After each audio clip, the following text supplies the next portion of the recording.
은퇴를 하고 나서 우리가 가장 많이 신경 써야 되는 건 자산의 감속 속도를 최대한 늦추는 거다라는 얘기들을 정말 많이 합니다. 왜냐하면 우리 어머니 아버지들께서 일평생을 열심히 우리들을 위해서 또 우리 아버님 어머님들을 위해서 가정을 위해서 열심히 살아오셨다라면 어느 순간이 되면 분명히 소득이 끊기는 날이 옵니다. 은퇴를 하시게 되겠죠.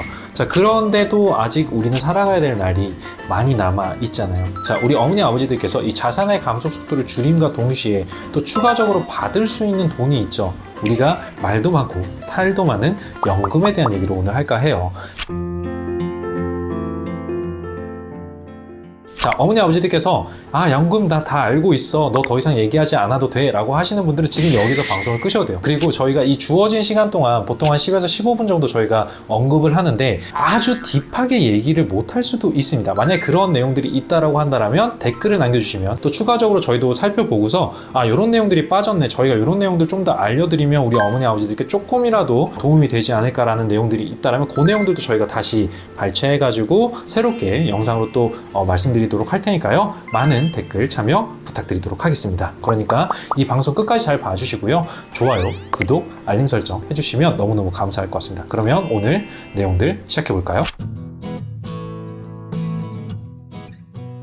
자, 오늘의 영상 한번 요약을 해보면요. 국민연금에 대해서 정말 이러쿵저러쿵 말도 많고 탈도 많습니다. 그 중에서도 이 국민연금을 지급받는 연령이 한 살 더 늦춰졌다라는 게 우리 어머니 아버지들께 가장 큰 걱정으로 다가오지 않을까라는 생각이 들어요. 내가 62세에 연금 받는 걸로 모든 계획을 짜놨는데 이게 늦춰진 거야. 그러니까 말도 많고 탈도 많을 수밖에 없겠죠. 지금 연령이 왜 늦춰졌는지, 그리고 언제 늦춰지는지 미리 아셔야 우리 어머니 아버지들께서 조금이라도 요때 되는구나 라고 인지하고 계시지 않을까 라는 생각이 듭니다. 그렇다고 해서 이 연금을 미리 받는 조기연금은 무조건 유리할까? 그리고 조금 내가 5년이나 이렇게 늦춰서 받는 연기해서 받는 연기연금은 무조건 불리할까? 그렇지만은 않거든요. 자, 그리고 이 영상 끝에 가보면 국가에서 이 생계에 대한 어려움을 조금이라도 해소해 드리려고 발표한 개선 방안도 있거든요. 이 내용들도 같이 한번 보시면 좋을 것 같아요.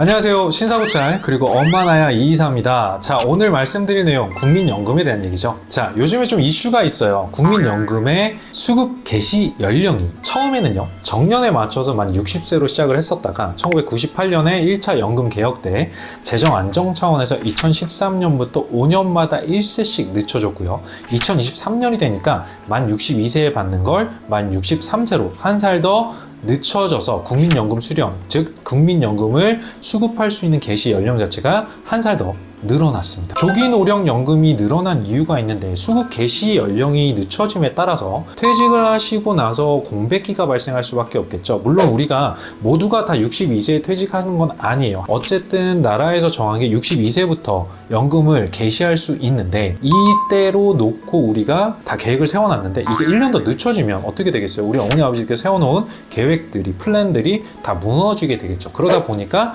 사람들이 이 노령연금을 빨리 받는 조기노령연금을 선택하기 시작합니다. 이 조기노령연금이라는 건 정년을 채우지 못하고 퇴직을 해서 소득이 없으시거나 소득이 너무 작아서 생활이 어려우신 어르신분들께 애초에 내가 받을 나이보다 일찍 타는 걸 얘기를 합니다. 노소득을 돕기 위해서 나라에서 도입을 했던 제도입니다. 국민연금은요, 어머니 아버지들께서 수령 방법을 선택하실 수가 있어요. 자, 조기에 수령하는 방법이 있고 연기해서 수령하는 방법이 있고 원래대로 받는 방법, 이 세 가지 중에 어머니 아버지들께서 선택하실 수가 있습니다. 국민연금공단에서 국민연금 공표 통계 자료를 보니까 2023년 11월 기준으로 조기노령연금 총수급자가 84만 9,744명.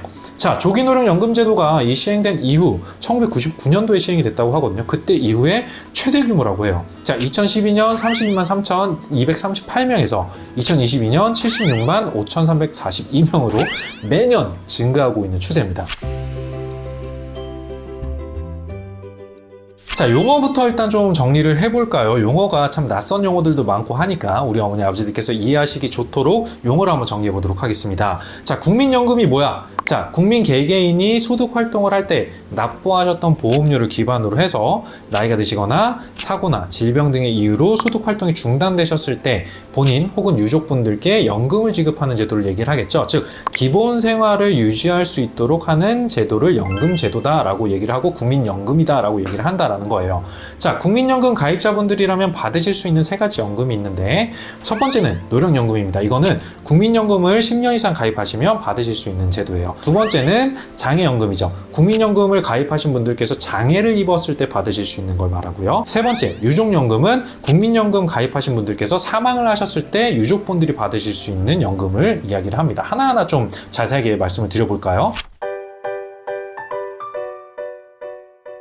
자, 노령연금은요, 출생 연도별로 지급 개시 연령이 된 때에 기본 연금액과 부양가족 연금액을 합산해서 평생 동안 지급하는 연금을 이야기합니다. 자, 수급자가 처한 경제적 상황에 맞춰서 노령연금을 받는 나이를 조정할 수 있는 조기에 받을 수 있는 조기 노령연금이 있고, 그리고 요 시기를 나는 좀 늦춰서 받을게 라고 하는 연기 노령연금이 있습니다. 기초연금은 뭘까? 기초연금은 노인분들에게 기초연금을 지급해서 안정적인 소득을 기반으로 생활 안정 지원 그리고 복리에 증진을 하는 것들로 기여를 해주겠다라는 얘기예요. 수급 자격을 한번 살펴보면 첫 번째, 만 65세 이상의 대한민국 국적을 보유하셔야 되고요. 두 번째, 본인과 배우자분의 소득 인정 금액이 선정 기준액 이하여야 됩니다. 2024년 기준으로 했을 때 선정 기준액을 보면 단독 가구의 경우는 213만 원, 그리고 부부 가구 경우는 340만 8천 원 이하여야 돼요. 자, 소득 인정 금액이 뭐냐면요, 월 소득 평가액과 재산의 월 소득으로 환산을 했었던 이 소득 환산액을 합산한 금액을 소득 인정 금액이라고 합니다. 요건 이따가 다시 보시면 예시를 들어서 저희가 계산하는 예시가 있거든요. 그 내용들을 다시 한번 살펴봐 드리도록 할게요. 세 번째는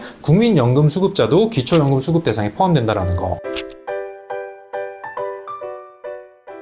자, 소득 평가액을 어떻게 계산을 하느냐, 요거 계산 관련된 부분들은 아마 공식을 저희 조PD님이 아마 올려드릴 거예요. 요거를 내용들을 좀 잘 보시고요, 본인의 소득에 맞게 한번 계산을 한번 해보시면 되는데, 예시를 제가 드리면 좀 편할 것 같거든요. 예시를 한번 드려봐 볼게요. 단독 가구에 월 200만 원의 근래 소득이 있고, 자, 그리고 매달 국민연금 30만 원을 수급하는 경우라고 예시를 한번 들어볼게요. 자, 그러면 월 소득 평가액은요 0.7 곱하기 그리고 200만 원에서 110만 원을 차감을 하고요, 그리고 거기에 30만 원을 더해서 계산을 해보면 93만 원이라는 금액이 계산이 됩니다. 자, 한번 부부가구로 예시를 들어볼까요?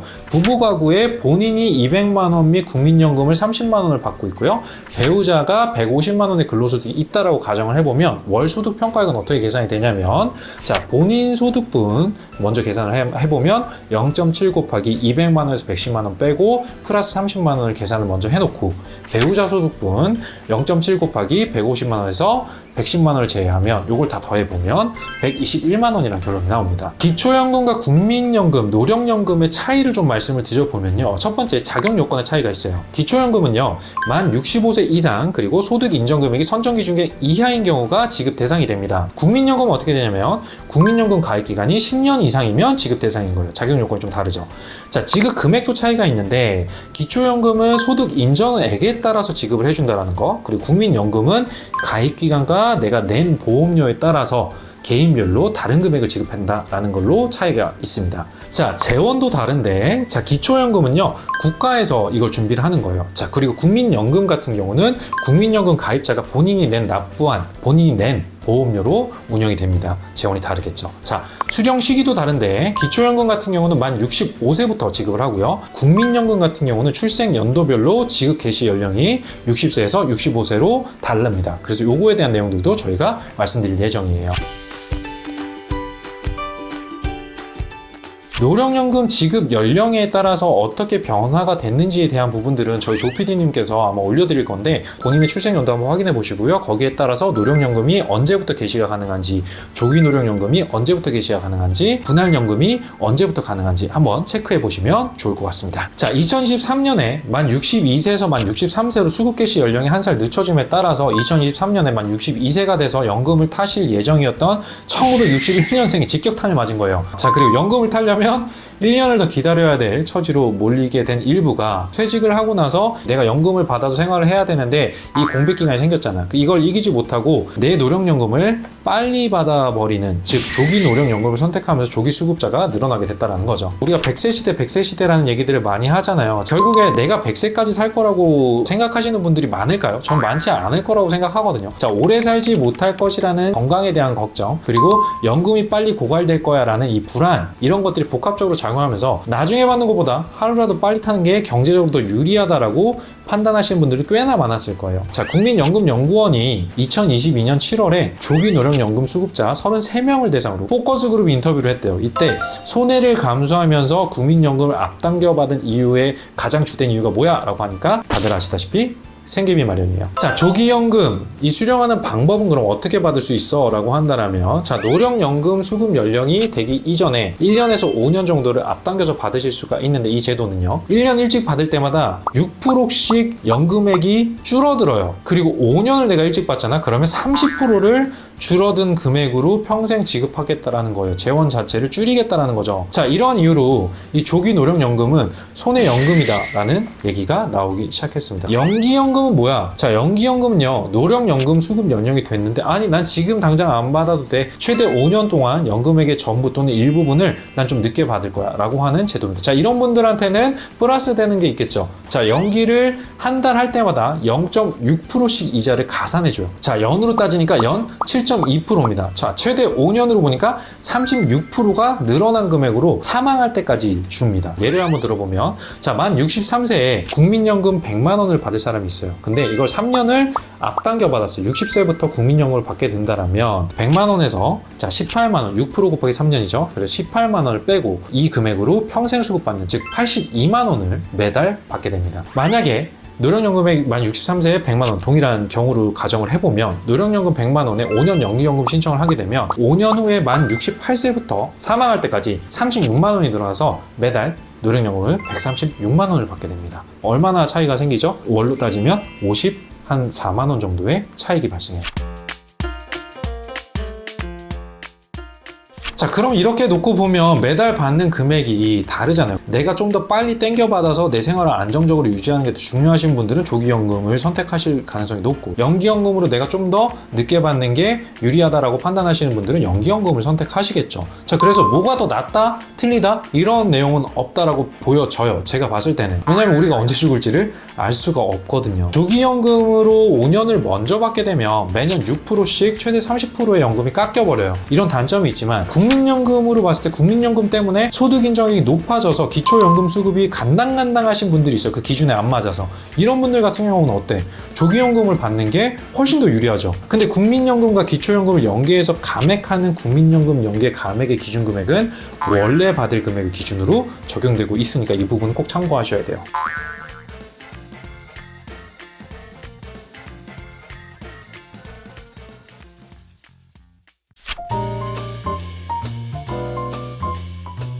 국민연금 지급 연령이 변동됨에 따라서 생계비에 타격을 입은 어르신분들을 위해서 나라에서 좀 준비한 게 있다고 해요. 자, 기획재정부에서 발표를 했는데, 제가 이 자료를 준비하면서 제 느낌대로 제가 하고 싶은 표현을 좀 써보면서 이 내용을 얘기를 해야 될 것 같아요. 왜냐면 어머니 아버지들께서 이 내용 보시면 저랑 비슷한 반응을 보이실 것 같거든요. 개선 방안 발표를 했는데 그 이유를 뭐라고 들었냐면, 첫 번째로 자, 역동경제 구현을 위한 대책이다 이건. 자, 두 번째는 사회 이동성 개선을 위해서 대책을 본인들이 마련을 했다라고 발표를 했어요. 자, 정부의 정책에 감히 제가 가타부타 말씀드리긴 뭐한데 일단 한번 살펴보자고요. 자, 첫 번째, 청년분들, 여성분들의 경제활동을 최대한 늘려보겠다. 두 번째는 교육 기회를 확대해보겠다. 자, 세 번째는 자산형성 지원 3대 분야를 중점적으로 추진해보겠다라고 얘기를 했어요. 자, 이 내용 뭐냐면 전 이렇게밖에 안 들리더라고요. 재원이 모자라니까 재원을 확충해보겠다는 거예요. 청년분들의 경제활동이 지금 점점 줄어들고 있고, 여성분들의 경제활동 또한 마찬가지로 여성분들이 남성보다는 아무래도 아직까지도 경제활동이 좀 미비하잖아요. 이 부분을 늘리면 경제활동이 늘어날 거고, 여기에서 재원을 확보하겠다라는 얘기로밖에 안 들려요. 물론 정책을 만든 사람들은 다른 생각을 하실 수도 있었겠지만 다양한 걸 고려하셨겠지만 전 이렇게밖에 안 보이더라고요. 자, 교육 기회를 확대하겠다 무슨 얘기예요? 교육받아서 사회의 한 구성원으로서 돈을 벌 수 있는 경제활동을 할 수 있는 사람들을 더 늘리겠다라는 거잖아요. 어쨌든 재원을 마련하겠다라는 걸로밖엔 안 보입니다. 어쨌든 우리 어머니 아버지께서 좀 주목해서 보셔야 되는 건 이 세 번째 자산 형성 지원 3대 분야를 중점적으로 추진하겠다 요 내용들이에요. 국민연금 급여의 일부를 조기 수급하는 내용들을 검토하겠다라는 내용인데 조기 노령연금 수급 예시를 들었었던 내용들을 기준으로 했을 때 국가에서 일부만 조기 수급할 수 있게끔 개선했을 경우를 이렇게 나눠놨어요. 아마 이건 저 조PD님이 올려드릴 건데 간단하게 얘기하면 이거예요. 만 63세에 국민연금 100만원 받을 사람이 3년을 앞당겨서 60세부터 국민연금을 받게 되면 100만원에서 아까 계산했던 거 기억나시죠? 100만원에서 18만원 해서 82만원이 평생토록 받을 수 있는 금액이었는데 이거를 본인들이 이렇게 조정을 한번 해보겠다는 거야. 개선안을 뭐냐면 50%만 3년에 조기 신청해주고 나머지 50%를 63세에 받을 수 있게끔 우리 어머니 아버지도 신청해주면 이렇게 바꿔보겠다는 거예요. 60세부터 50만원에서 18% 감액된 41만원을 받다가 자 63세부터는 나머지 50만원을 합쳐서 91만원을 평생 받게 해주겠다라는 얘기예요. 이게 실효가 있는 제도인지는 전 노코멘트 할게요. 자 3-2항 부동산 연금화 촉진 세제에 대한 발표를 했는데 이건 뭐냐면 주택 다운사이징 세제라는 게 있는데 이게 뭐냐면 12억 이하의 주택에 한해서요 60세 이상인 분들이 1주택자 분이 주택 양도 차익 1억 원까지 연금 계좌에 일시 납입을 허용해 주겠다는 거예요. 자, 재원이 부족하니까 부동산 팔아서 넣으라는 얘기밖에는 저는 좀 안 들리긴 하거든요. 부동산 연금화 촉진 세제를 도입을 하는데 부부 합산 1주택 이하 기초연금 수급자가 장기 보유 10년 이상 보유한 부동산, 주택, 토지, 뭐 건물 등 이런 부동산을 양도차익 연금 계좌로 납입을 하는 걸 허용해 주겠다라는 얘기예요. 연금 계좌 납입액은 한도 1억 원에 대한 양도소득세 경감 방안을 마련하겠다라고 합니다. 자, 전 노코멘트 할게요. 자, 3-3항 ISA라는 얘기를 하는데 이건 ISA는 뭐냐면 우리나라 말로 개인 종합자산 관리 계좌를 의미를 하거든요. 하나의 통장에 예금은 물론 펀드 그리고 파생결합증권, 파생결합사채 뭐 이런 것들 다양한 상품을 투자할 수가 있고 발생한 소득에 대해 비과세 혹은 분리과세 혜택을 주는 계좌를 얘기를 합니다. 이 매년 2천만 원까지 납입을 할 수가 있고요. 납입한 금액에 대해서 비과세 혜택을 줍니다. ISA는 단기적으로 비과세 혜택을 받기 위한 종합계좌라고 보시면 돼요. 그래서 매년 내는 금액에 대한 비과세 혜택 그리고 단 3년 동안 지속적으로 ISA 계좌를 운영했을 때 제공해주는 제도입니다. 예전에 보험회사들이 이 비과세 구자라고 얘기를 하면서 상품들 많이 판매를 했었어요. 이게 점차적으로 없어지고 국가에서 이 비과세 혜택을 주는 것들을 점점 줄이고 있는데 이 ISA 계좌는 비과세 혜택을 주겠다는 얘기예요. 자, 이 ISA 가입 자격은 만 19세 이상이며 소득은 무관하다고 합니다. 3-1항, 3-2항, 3-3항을 사실 저희 조피디님하고 준비를 하면서 이걸 말씀드리면 우리 어머니 아버지들께서 어떤 반응을 보이실까라는 생각을 많이 했는데 정부의 정책이기 때문에 제가 감히 뭐라고 이렇다 왈가왈부 할 수는 없어요. 자, 다만 이런 연금 개시 연령에 대한 이슈가 발생하면서 어떤 부분들이 있었는지 그리고 조기 연금을 수령했을 때 그리고 연기해서 받았을 때 어떤 차이가 있는지에 대한 내용들을 좀 중점적으로 오늘 좀 말씀드리고 싶었어요. 하지만 이 내용들 내가 이미 다 알고 있어. 그러니까 이거 야 일단 뭐 내용들 필요 없어 라고 이런 댓글들을 남기시지 않으셨으면 좋겠습니다. 누군가에겐 또 필요한 내용들이거든요. 그리고 이걸 보완해서 건강한 채널들로 만들어 갈 수 있는 그런 채널이 됐으면 좋겠어요. 그래서 우리 어머니 아버지들 그리고 젊은 우리 아드님 따님들의 도움이 많이 필요합니다. 각 계층에 전문가분들이 있으시다라면 댓글 남겨주시면 제가 또 도움의 손길을 또 요청하도록 할게요. 자, 우리 어머니 아버지들의 더 나은 미래 그리고 노후 준비가 잘 되셨으면 하는 마음에 준비한 방송이고요. 지금까지 엄마 나야 그리고 신사고찰의 이이사였습니다. 다음에 또 좋은 방송으로 찾아뵐게요. 항상 감사드립니다. 건강하시고요. 다음에 또 뵐게요. 감사합니다.